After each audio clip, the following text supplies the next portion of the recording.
ইসলামের পঞ্চম স্তম্ভ হল হজ। এটি এমন একটি ইবাদত যা সামর্থ্যবান ব্যক্তিদের উপর ফরজ। এই ইবাদতের মাধ্যমে বিশ্ব মুসলিমের সবচেয়ে বড় সম্মিলন হয়।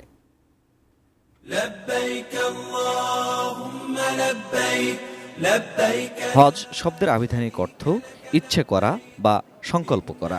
ইসলামী শরীয়তের পরিভাষায় আল্লাহকে সন্তুষ্ট করার উদ্দেশ্যে নির্দিষ্ট সময়ে, নির্দিষ্ট নিয়মে, নির্দিষ্ট স্থানে ইবাদতের নাম হজ।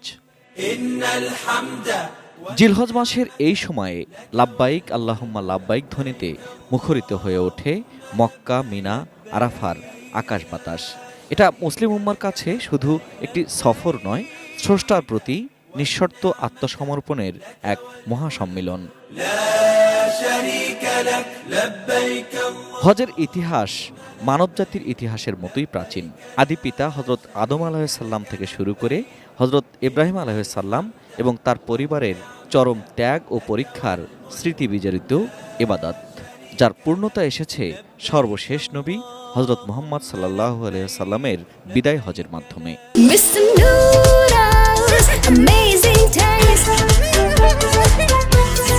আরবের মধ্যে একটা প্রথা ছিল, তারা তো জঙ্গিবাদী লোক ছিল, পরস্পরে বিভিন্ন বিষয় নিয়ে যুদ্ধ করত। যুদ্ধের সময় তারা 4টা মাস হারাম মাস মনে করত, কিন্তু কখনো যদি যুদ্ধের প্রয়োজন হয়ে যাইত তখন তারা মাসরে ফিসাই দিত। এটার আরবিতে বলা হয় নাসিয়া। ওই আকফিস করার কারণে হজ সঠিক সময়ে ছিল না। 10ম হিজরিতে হজ সঠিক সময়ে ছিল, এই জন্য নবী আলাইহিস সালাম সঠিক সময় যখন আসছে তখনই হজ আদায় করেছেন। সামর্থ্যবান প্রত্যেক মুসলমানের জন্য জীবনে অন্তত একবার হজ করা ফরজ। কবুল হজের প্রতিদান একমাত্র জান্নাত।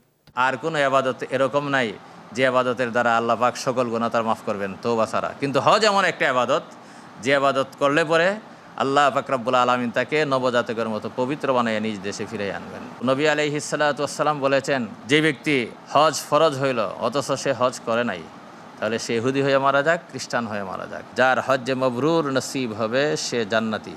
একজন মুসলিমের জীবনে হজ কেবলই একটি আচার অনুষ্ঠান নয়, এটি এক আধ্যাত্মিক বিপ্লব যা মানুষের ভেতর থেকে অহংকার, হিংসা আর লোভকে ধুয়ে মুছে সাফ করে দেয়।